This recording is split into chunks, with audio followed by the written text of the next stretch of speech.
Asy-Syura atau Asy-Syu'ara? Asy-Syura. Asy-Syura. Ya. Ayat 30 mengatakan bahwa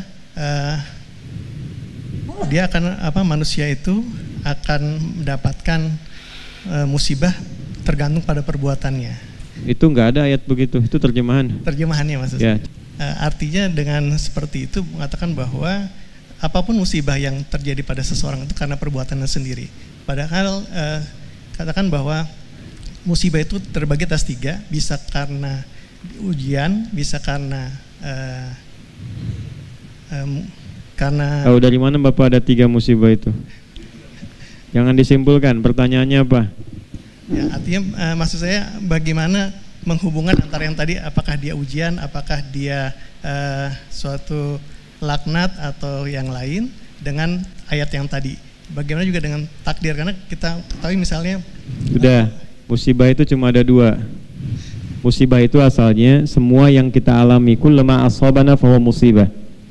Baik, semua yang kita alami. Bapak sekarang promosi jabatan itu musibah juga. Ya, semua yang kita alami itu musibah. Yang kita alami dalam hidup sebagai ujian dari Allah itu musibah. Ada yang sifatnya menyenangkan. Misal, Khalifah Umar bin Abdul Aziz ketika diangkat itu kalimatnya inna lillahi wa inna ilaihi raji'un. Baiknya, mengamalkan firman Allah Subhanahu wa taala di Al-Baqarah ayat 156, alladzina idza asabathum musibah qalu inna lillahi wa inna ilaihi raji'un. Jadi jabatan itu ujian. Dapat harta juga ujian. Ya, kalimatnya apa? Innalillahi, ini kan milik Allah, satu saat akan dihisab, kan? Dapat ilmu juga musibah. Nah, ada yang kedua jenisnya, ujiannya berupa hal yang tidak biasa kita rasakan, melahirkan duka cita, misalnya meninggal, ya, kekurangan harta, walanabluwannakum bisyai'in minal khawf wal ju' wa naqsin minal amwal wal anfus wath thamarat, ya. Hanya kadang begini sifat manusia itu, menyadari ada masalah, ada musibah, diasosiasikan selalu pada yang kedua, sehingga pada yang pertama itu merasa seakan-akan bukan musibah. Nah, kenapa itu bisa muncul? Karena perspektifnya memahami musibah itu hanya dikondisikan pada bagian kedua ketika ia datang pada hal yang tidak disukai saja. Ya, padahal semua yang kita alami pada hakikatnya musibah. Dua-duanya ujian untuk menguji kita, siapa di antara kita yang bisa memaksimalkan potensi kebaikannya di hadapan Allah. Jadi ketika ada kebaikan itu syukur, ketika ada duka ada sabar di dalamnya. Jadi dua-duanya netral, Pak. Makanya Nabi mengatakan ajaban li amril mu'min, orang beriman itu sungguh bahagia, sungguh hebat perkaranya, karena dia bisa memandang semua hal itu sama, netral. Ketika dia mendapatkan kebahagiaan dia bersyukur, dan ketika diuji dia bersabar. Jadi semuanya merasa ini ujian Allah saja, saya cuma jalani sampai saya meninggal. Jelas sampai di sini ya. Nah, apa kaitan dengan surat Asy-Syura ayat ke-30 tadi? Pada hakikatnya nggak mungkin diuji kecuali karena perilaku kita juga.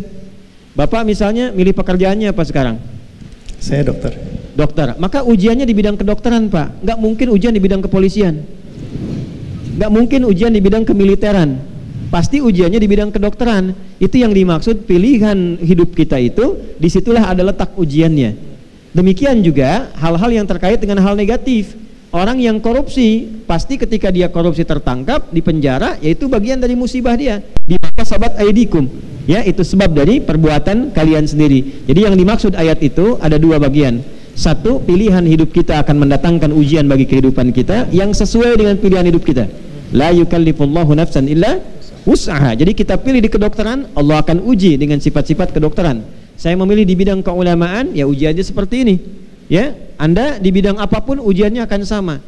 Nah, dan kembali kepada apa yang kita lakukan. Dan perilaku kita yang kedua itu juga menentukan jalan ujian kita. Jadi ketika kita berbuat baik, musibahnya apa? Kebaikan kita terima sebagai ujian. Apakah ria? Apakah bersyukur? Ya, asykuru an akfur. Yang kedua, kalau diberikan hal yang kurang baik, apakah dia bersabar atau mengeluh? Ya, nanti kembali kepada sifat-sifat tanah pada diri manusia. Ya, kalau sering mengeluh, ya, sering bertikai dengan orang, nah itu mungkin lahirnya dari tanah sengketa, itu ya. Nah, kalau suka nimpakan beban pada orang, mungkin bebannya lahirnya dari tanah longsor itu, ya. Nah, jadi kalau kita bagus, sikapi dengan baik, ya itulah tanah-tanah yang baik dalam kehidupan. Saya kira cukup pertanyaannya. Sudah dijawab? Sudah itu. Baik. Soal minhu, ana syarahtu an lisan istifsar minhu, ya kaifa sigat as-su'al wa huwa al-maqsud min dhalika. هو سأل عن حقيقة المصيبة. هو سأل عن تفسير قول الله في سورة الشورى. نعم. حضرتك أجبت أن المصيبة لها تفسيرات عديدة وهكذا. نعم. في إضافة تفضل شيخنا. أحسن الله إليك. الله يبارك فيكم شيخنا. في نعم ada yang lain terakhir. الإضافة فقط. تفضل. أن يسلم الإنسان دائما لله سبحانه وتعالى. دائما في أمورك كلها سلم أمرك لله سبحانه وتعالى.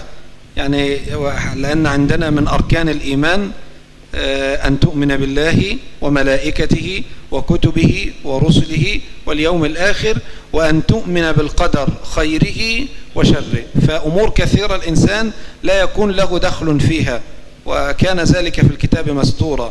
وهناك يعني كل هذه الأمور كتبت للإنسان يعيشها وهو جنين في بطن أمه.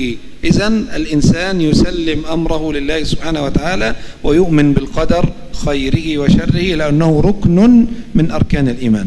Barakallahu fikum, ahsant. Ini tambahan yang sangat bagus nih Pak, untuk kita semua, untuk Ibu juga. Cara paling gampang ngatasi musibah itu kita qanaah dan serahkan semua itu dengan menerima sebagai ketetapan Allah, apapun bentuknya. Lalu cari solusi yang terbaik sesuai petunjuk Allah untuk mengatasi itu. Itulah definisi sabar yang sesungguhnya. Dan ini bagian dari iman pada tingkat yang tertinggi, pada yang keenam. Seperti tadi disebutkan dalam hadis Muslim nomor hadis yang ke-8 dari Umar bin Khattab radhiyallahu taala anhu, ketika Nabi sallallahu alaihi wasallam ditanya, ya itu kan hadisnya panjang sekali itu. Ya bainama nahnu julusun 'inda Rasulillah sallallahu alaihi wasallam ittala 'alaina rajulun shadidu bayadut thiyabi shadidu sawadi sya'ri la yura 'alaihi atharu safari wa la ya'rifu minna ahadun fajalasa ila an-nabi sallallahu alaihi wasallam fa asnada rukbatayhi ila rukbatayhi wa wada'a kaffayhi ila fakhidayhi fa qala ya Muhammadun akhbirni 'anil Islam. Fa qala Islam an tashhadu an la ilaha illallah wa anna Muhammadar Rasulullah wa tuqima as-shalah wa tu'ti az-zakat wa tasuma ramadhana wa tahujja al-baita an istata'ta ilayhi sabila. Qala sadaqta. Fa'ajibna yas'aluhu fayusaddiqu faqala akhbirna 'anil iman. Ini poinnya. Faqala Nabi sallallahu alaihi wasallam al-imanu an tu'minu billah, an tu'mina billahi wa malaikatihi, ya, kemudian wa kutubihi wa rusulihi wal yaumil akhir, yang keenam wa tu'mina bil qadari khairihi wa syarrihi. Kita itu lulus di yang 5. Iman pada Allah, malaikat, kitab, rasul, kiamat, yakin semua. Tapi giliran ada qada dan qadar suka nanya, ya Allah kenapa harus saya? Kenapa begini, gitu kan? Nah, maka bagaimana caranya? Terima dulu, karena setiap yang Allah kasih itu adalah kebaikan yang sesuai dengan kebutuhan kita. Terima dulu. Kalau sudah bisa menerima, hati kita cenderung lapang. Allah kasih gelap, hujan, alhamdulillah. Terima dulu. Nanti setelah itu pelajari apa hikmahnya di balik hujan ini. Manfaatkan waktunya. Jalan berangkat musibah, macet, betul. Terima dulu. Karena bikin status pun tidak menghentikan macet. Ya, terima dulu. Setelah terima, baru cari kegiatan yang produktif. Apakah membaca, apakah koneksikan dengan kegiatan yang lain. Maka dari itulah tadi beliau mengatakan, serahkan urusan kita dengan menerima itu kepada Allah. Itulah puncak keimanan qada dan qadar. Jelas ya? Allah Ta'ala a'lam bis-shawab.